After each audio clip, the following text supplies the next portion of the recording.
So in today's live stream, we're going to start by talking about the dollar, what the dollar is doing so far, and thank you so much, Ray, for your confirmation. And we're going to start by going to the higher time frame from the monthly, and right here you can see we're still in this same place. The inefficiency and price tapped into it, and so far you can see a rejection of that inefficiency. In as much as I'm not satisfied with the rejection, because if we are to see price reverse from this key level, I would be anticipating to see a heavy displacement to the downside. It's not going to be a lethargic price action like we're seeing right now, because you can see the weekly. So the weekly taps the inefficiency. So after the weekly tap the inefficiency, you can see that it's rejecting of that key level. But this is not the kind of the kind of rejection that I'm anticipating to see if price is going to reverse. So all I'm seeing right here now is two things are involved. So let's look at this. You can see right here, we have an inefficiency resting right here. And we'll also have another one resting right here. So price could potentially mitigate this or this and run through the buy side, resting right here. And after a run above this buy side, if we are to reverse, then the next thing I would like to see would be impulse move, run buy side liquidity, impulse displacement to the downside to run this low created. This is all I would like to see if I am to start looking for a potential reversal in the marketplace. I'm going to make this the color of my chart so it's very much easier to understand what I'm talking about. So right here and this one.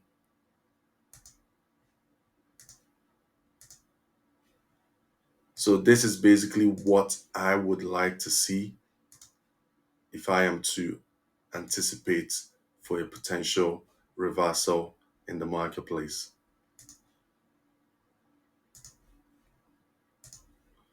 So firstly, an impulsive move to the upside to run buy side liquidity, and then an impulsive move to the downside to run sell side liquidity, and also close below the low that has been created on the 4-hour time frame. Then after seeing this, the next thing I will do is to look for potential entry positions, price to come in, activate me using the overall high as my stop loss, and then a continuation to the downside.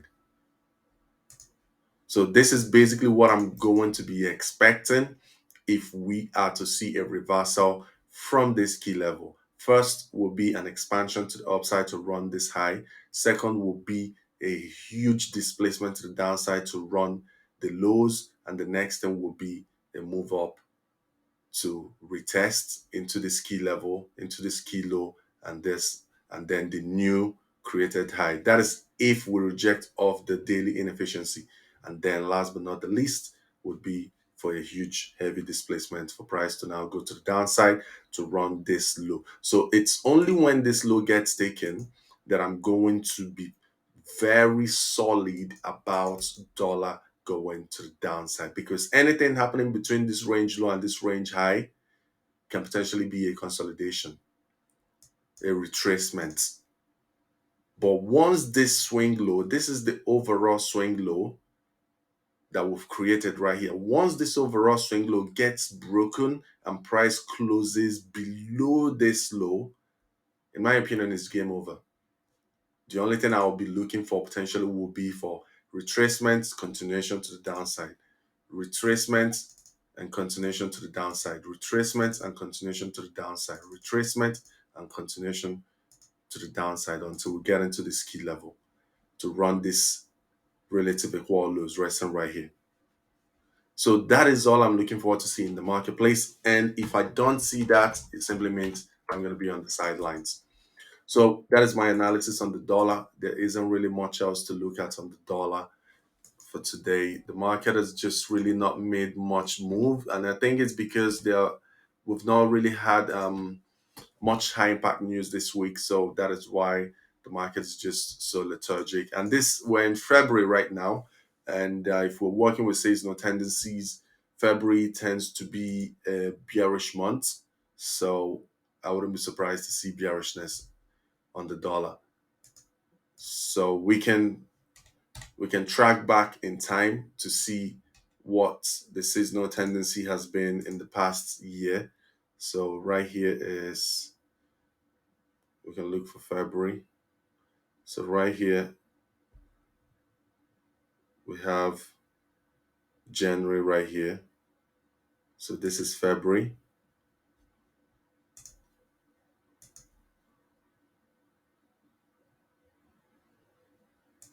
So right here is February, and right here, as you can see, February was bullish. Price went to the upside in February.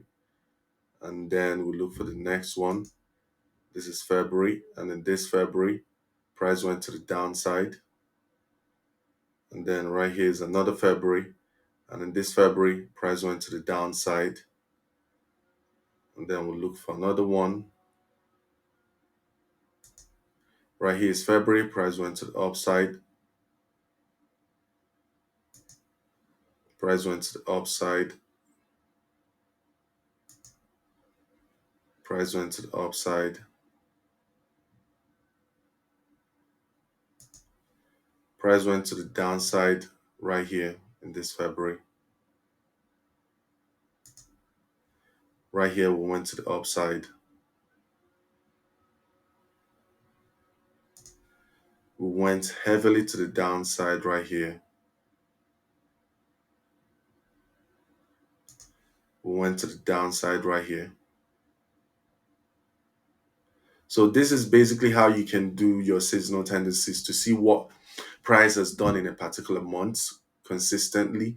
And right here, we went to the downside as well. So you can basically do this for a few years. You can see this is from 1991 to current price action. So it's basically going to take you a few minutes. So right here, price was in a consolidation, but eventually went to the downside. Right here, price went up and then to the downside.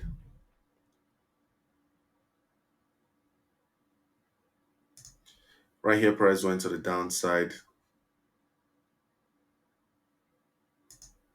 We went to the upside. We went to the downside. And as much as this looks really small, because we're working with a monthly time frame, this is actually a lot of pips. If you check from the high to the low, this is about 3,000 pips. From the high to the low, this small move down here is 3,000 pips. And that is because this is the monthly time frame. So we'll look at the next one. Price went to the upside, went to the upside, went to the downside. So you can see that most of the times we've actually gone to the downside in February. This one upside, this one downside, then this one downside, this one upside, this one upside, this one upside, this one downside, this one upside, this one downside, this one downside, this one downside, this one downside, this one to the upside, this one downside, this one to the upside, this one downside, and this one upside, and this one downside. And then the past year, okay, then this one, this is not among. So more times price has gone to the downside on the dollar in February, between February and March. More times price has gone to the downside between February and March, more than it has gone to the upside between February and March. So this is basically how you can just do a little bit of analysis to figure out whether within a particular time period, this price has a higher tendency to go to the upside or to the downside. But regardless of the fact that whatever has happened the past years, it's no guarantee that it's going to happen in the future. But this gives you an edge to know the possibilities that something like this can happen. Price can potentially go to the downside, so you're not caught unaware. So when you're doing analysis and you're seeing that everything is aligning for price to go to the downside within the time period, this can act as a confluence, seasonal tendency. So you can then say, okay, the seasonal tendency has been more bearish than it has been bullish within this time frame. So that means price can potentially go towards a particular direction because you've now added the seasonal tendency as a confluence. But that being said, it's no guarantee that price is going to do a particular thing because it's done it 5, 10 times. It's no guarantee it's going to do it again. But this is an added confluence. So that being said, the next thing we're going to do now is we're going to look at Euro US dollar as well to see what Euro US dollar is doing for today. And on Euro US dollar, so basically, if we go to the 6 month time frame to just look at the Euro US dollar, the very first thing we're going to see right here is a run on liquidity. That's the very first thing we're going to see. Price run this liquidity from this sell side, and you can see how we failed to close below this low. This failure to close below this low is giving me the impression that institutions were buying heavily. The institutions, they like to buy from a previous low and they like to sell from a previous high. I'm going to show you an example.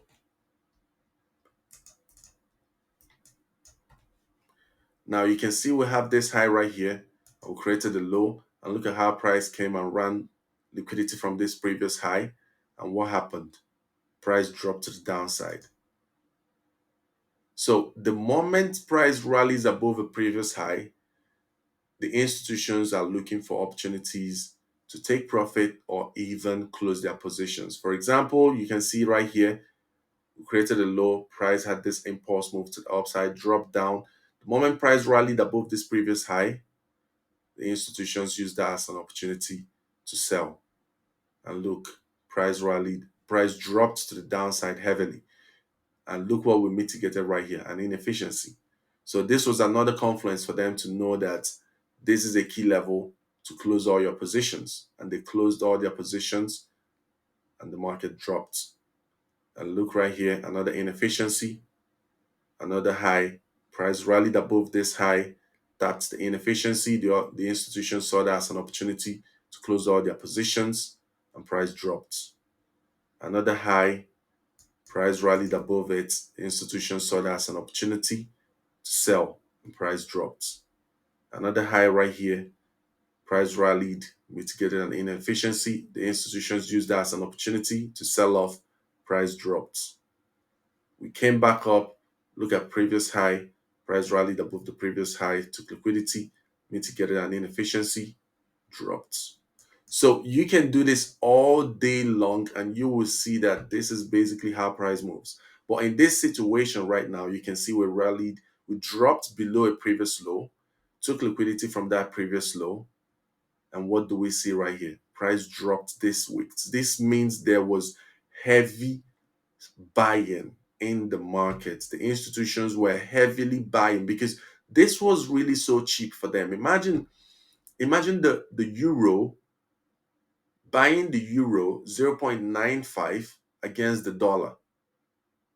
It means you're buying at really deep discounts. This is the kind of positions the institutions want to get into, and they use that opportunity to get into the market.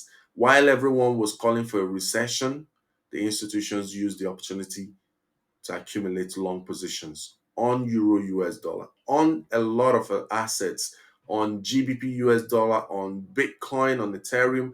While everyone was calling for bear markets, the institutions were accumulating long positions. They were buying heavily. This is the reason why it's always essential for you to pay attention to the charts rather than paying attention to what is being said in the news, because the news is just going to give you informations that are just going to make you make the worst investment decisions. Because imagine listening to the news telling you that there's going to be a recession in 2022, 2023, and not using that opportunity to buy assets like Bitcoin. Look at how Bitcoin performed. It went to 15,000, and from 15,000, Bitcoin went to almost 50,000 in 2024.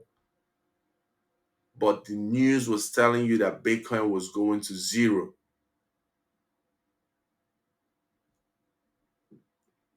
So that being said, looking at the current price action on Euro US dollar, you can see that after we dropped down here, took liquidity, the institutions bought in.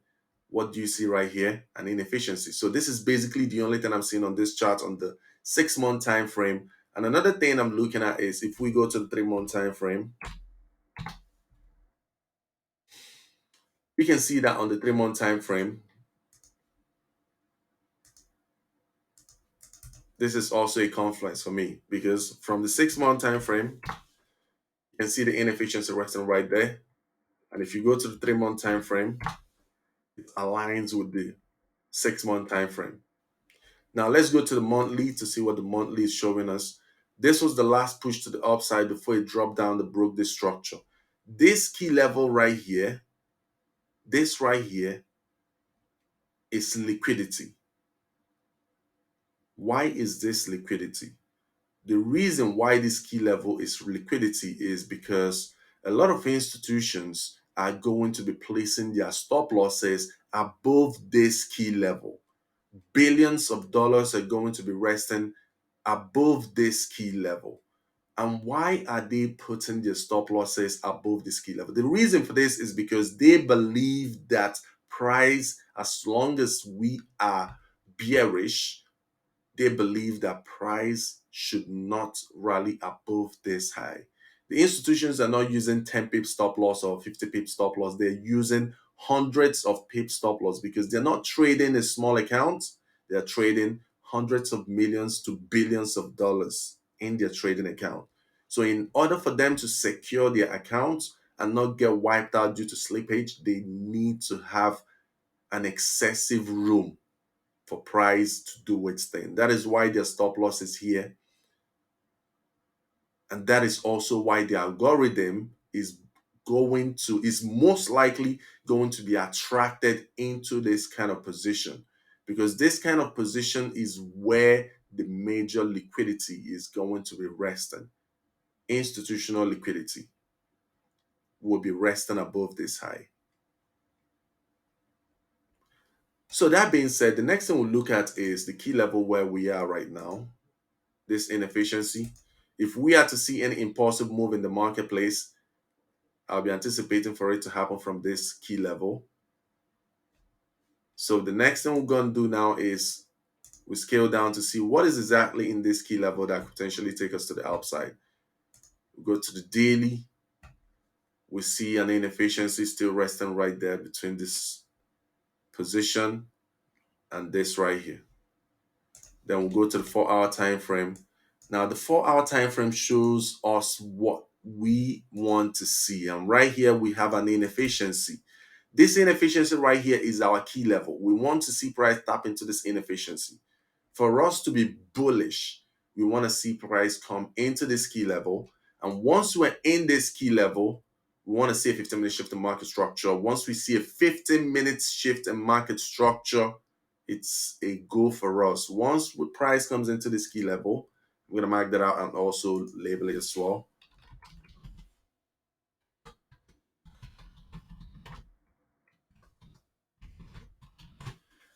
Once price is in this key level, all we want to see is a 15-minute shift in market structure.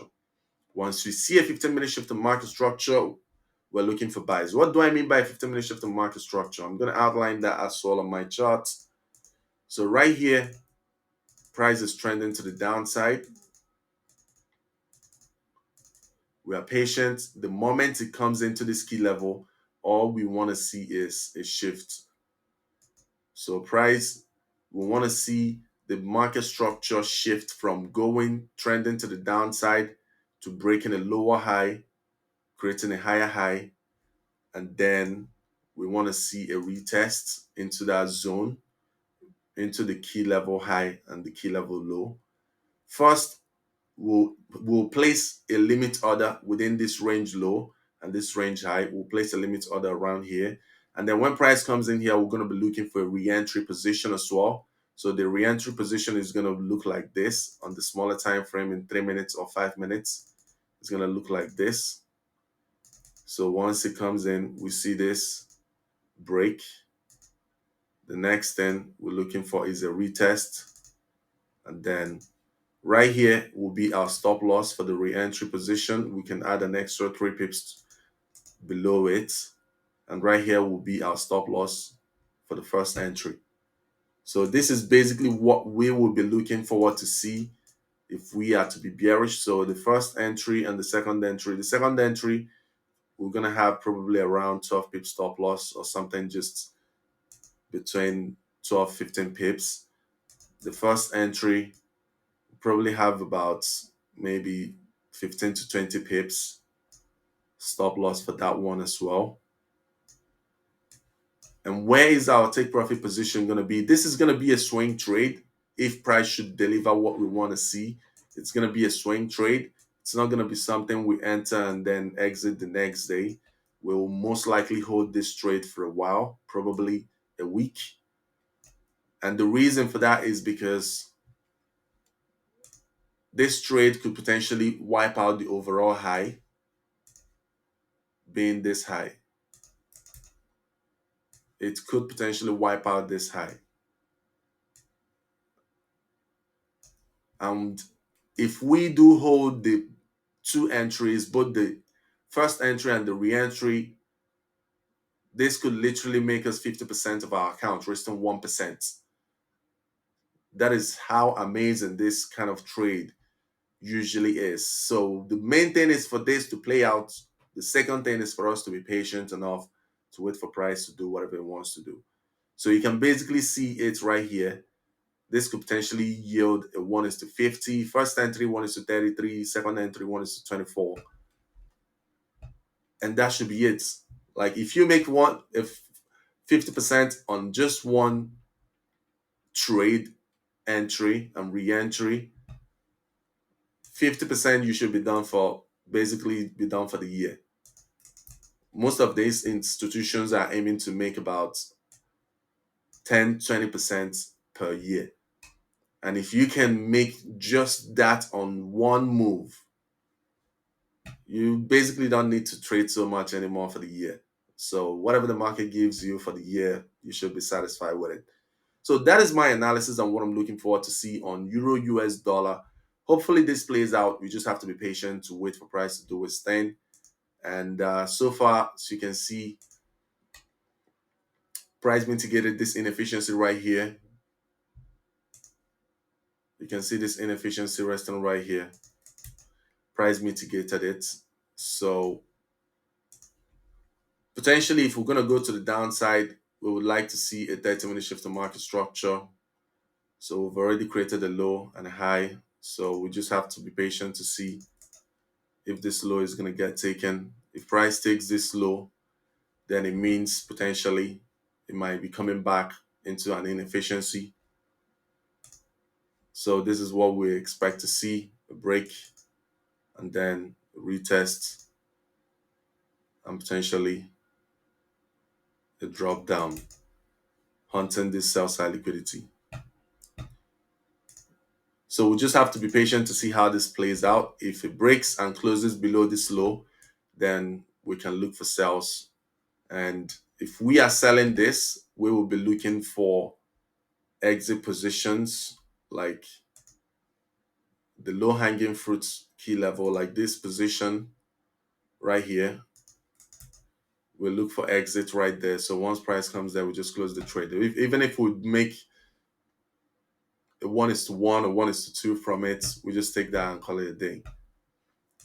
So that is all I'm looking forward to see in the marketplace on Euro. In the next live stream, we're going to talk about GBP a trade that Nuri did an analysis and shared it with me on the charts. And I said I was going to look at it. And it was a beautiful trade. Like I said, I told him I'm bullish on GBP for a lot of reasons. One reason is because the overall market structure looks bullish. Second reason is because of interest rates. GBP against AUD, so you can see right here, United Kingdom, the interest rate is 5.25, and the Australian dollar is 4.35% interest rate. So GBP has a high interest rate, so it means that GBP against AUD, the pair is more inclined to go to the upside. So it has a higher tendency to go to the upside. That is why, personally, I wouldn't be interested in trying to sell this pair. I'll be more interested in trying to buy it. And if we go to the daily time frame, you can see that it's consistently been trending to the upside. Go to the weekly. This is the weekly low, weekly high. Retraced to the downside, came into this key level, tapped the inefficiency, expanded higher, broke structure. So I wouldn't be surprised to see a retest, which you can see right here. We need to get an inefficiency. So I'm not going to be surprised to see price gravitate to the upside to potentially even run this buy side liquidity resting right here. So I'll do more in-depth analysis on this in the next live stream. I appreciate you all that tuned in today, and I'll be talking to you all in the next live stream. Have an amazing day, everyone.